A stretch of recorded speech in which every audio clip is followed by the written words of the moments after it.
Saudara-saudari sekalian yang terkasih dan dikasih Tuhan, kita berjumpa kembali dalam renungan harian Katolik Paroki Tumang, Gereja Katolik Maria Bunda Karmel pada hari Rabu 4 Maret 2026. Tema kita hari ini adalah derita menuju mulia, yang didasarkan atas teks Injil Matius bab 20 ayat 17 sampai 28. Ada satu hal yang paten atau yang tetap dalam hidup rohani kita sebagai seorang Katolik adalah derita. Setiap orang akan mencapai hidup mulia bersama Allah apabila ia bisa melewati jalan yang ditunjukkannya, yaitu jalan salib, jalan derita. Pertanyaan klasik yang bisa kita kemukakan adalah, mengapa kita harus mengalami derita untuk mencapai hidup yang mulia? Kok harus begitu? Mestinya derita itu kan disingkirkan saja oleh Tuhan kan. Kenapa harus seperti ini? Bukankah mengikuti Tuhan itu pasti terjamin bahagia? Bahkan saya menemukan nyanyian-nyanyian yang membuat kita ini sampai meneteskan air mata itu kan, seakan-akan Tuhan itu menjamin segalanya. Tapi kok ternyata justru lewat kitab suci hari ini kita diajar untuk menjadikan hidup kita ini masuk dalam derita. Dan tentu masih banyak pertanyaan-pertanyaan serupa lain. Ada satu catatan penting dalam menelusuri jalan derita ini. Pertanyaan yang harus dijawab sebelumnya adalah, apakah derita itu akibat kesalahan pribadi saya atau akibat dari pergumulan hidup bersama Tuhan? Ini yang sebenarnya mesti dijawab dulu. Karena kalau tidak kita akan campur-campur. Pertanyaan ini penting untuk diajukan sebagai klarifikasi pertama. Dan renungan kali ini mencoba mengulas tentang derita yang memang dikehendaki oleh Allah. Supaya kita bisa berkembang dalam hidup rohani dan akhirnya menjadi bahagia karenanya. Oleh karena itu mari kita melihatnya dalam 3 poin kecil berikut ini. Yang pertama, kesalahan menafsirkan. Yesus menjelaskan tentang tujuannya pergi ke Yerusalem. Yakni dikatakan itu untuk menderita dan mati. Bagi para muridnya, kata-kata ini tentu membingungkan dan sulit untuk dimengerti. Mereka tahu bahwa Yesus sangat luar biasa di dalam kata maupun di dalam tindakan. Semua orang mengagumi Yesus. Semua orang begitu terpesona pada dirinya yang telah bisa membuat semua katanya penuh dengan kuasa. Bahkan mayoritas orang berharap agar Yesus menjadi raja atas mereka. Berkali-kali terjadi seperti itu.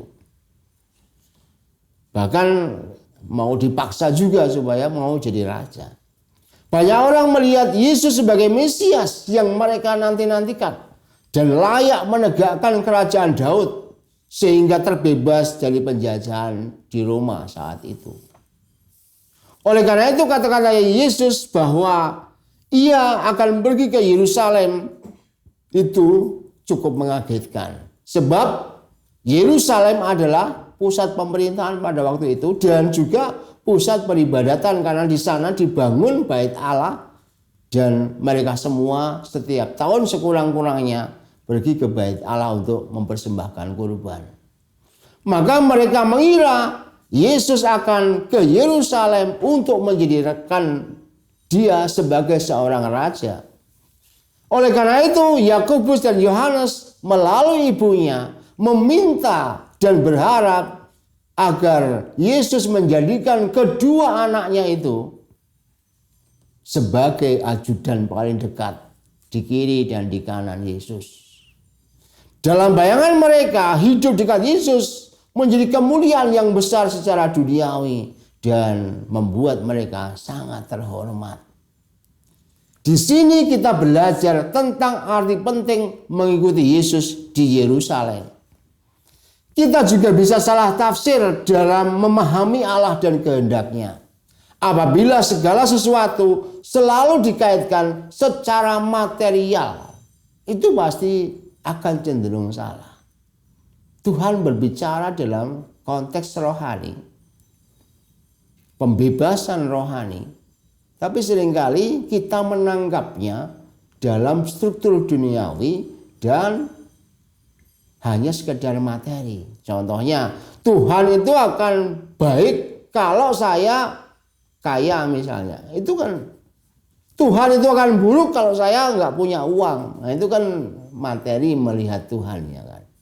Padahal bukan itu dalam konteks yang mau diperbincangkan oleh Yesus. Itulah yang disebut dengan salah menafsirkan Yesus ketika dia mengatakan kepada para murid akan pergi ke Yerusalem untuk menderita dan mati. Lalu yang kedua, ini tentang para murid yang waktu itu cukup menarik situasinya, yaitu memperebutkan kedudukan. Tindakan Yohanes dan Yakobus yang melobi Yesus melalui ibunya, ini kan memang pintar nih caranya supaya Yesus luluh itu, ya disodorkan ibunya. Mendapat kecaman keras dari murid yang lain. Mereka marah terhadap Yohanes dan Yakobus. Namun kemarahan mereka bukan karena mereka paham akan tujuan Yesus ke Yerusalem. Bukan.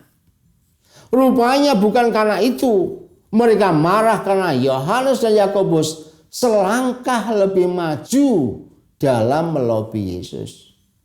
Dengan memanfaatkan kelembutan ibunya, permintaan mereka akan lebih memungkinkan untuk dikabulkan. Nah itu kan rupanya ini teknik aja. Jadi mereka marah itu bukan karena kok kalah ini, kalah satu set lah istilahnya begitu. Itu berarti sama saja sebenarnya. Mereka rupanya berebut tentang posisi yang akan mereka dapatkan kelak apabila Yesus tampil sebagai raja di Yerusalem. Mereka mulai bertengkar tentang jabatan dan kehormatan di antara mereka sendiri.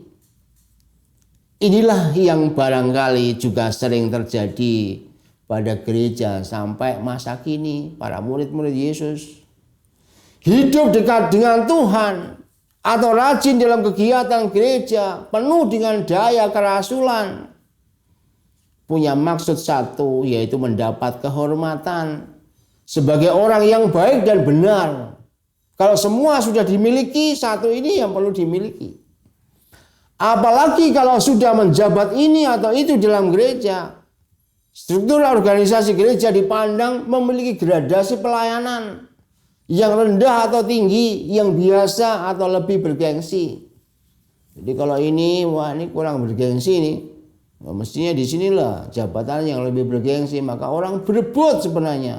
Dan akhirnya timbul perebutan itu sekarang timbul meskipun ya kalau orang tidak paham ya soft-soft aja, padahal ya ini sangat keras ini sebenarnya. Nah dari sini kita belajar tentang arti sebuah jabatan dalam pelayanan. Jabatan apapun yang diperoleh hanya demi kehormatan diri sendiri akan menimbulkan kekerasan dan pertengkaran. Itulah rumusnya.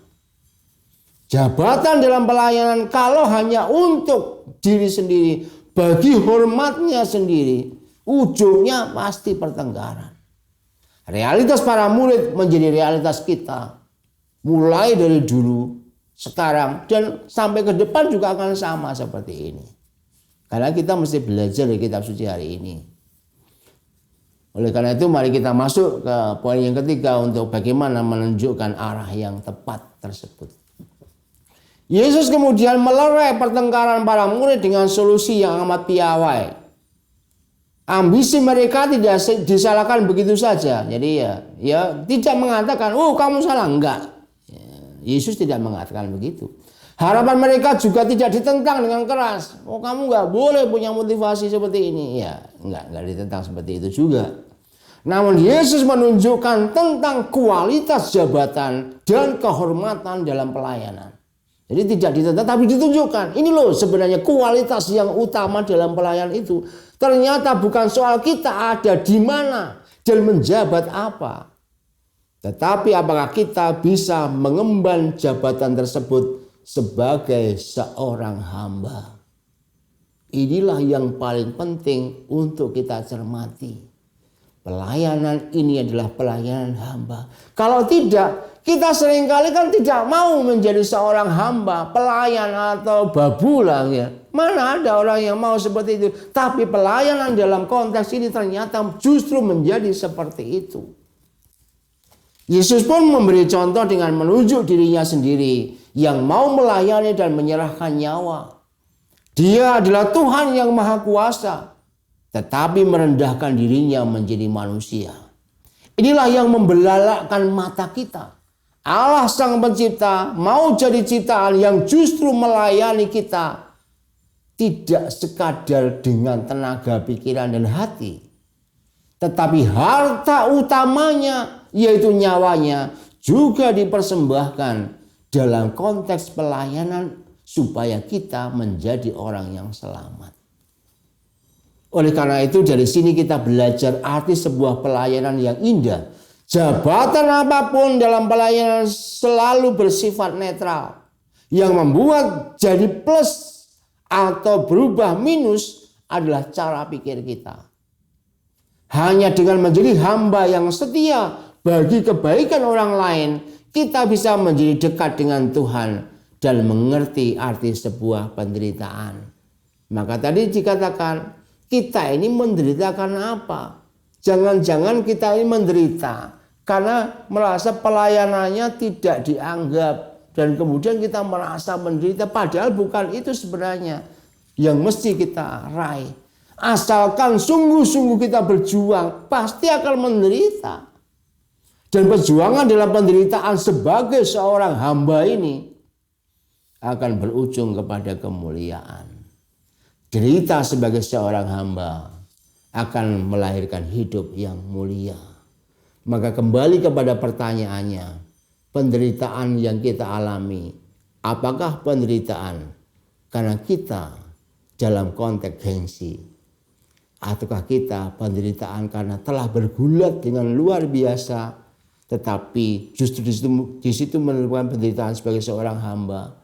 Dan barangkali kalau sudah sampai ke titik itu, kita bisa mengatakan, kalau ini kehendak-Mu Tuhan, maka terjadilah. Dan disitulah orang akan menemukan kemuliaan bukan karena sebuah kehormatan dari manusia, tapi ia menerima kehormatan ilahi karena ia telah menjadi hamba dan tidak mempersoalkan tentang gengsi dirinya. Itulah penderitaan yang mesti kita kejar.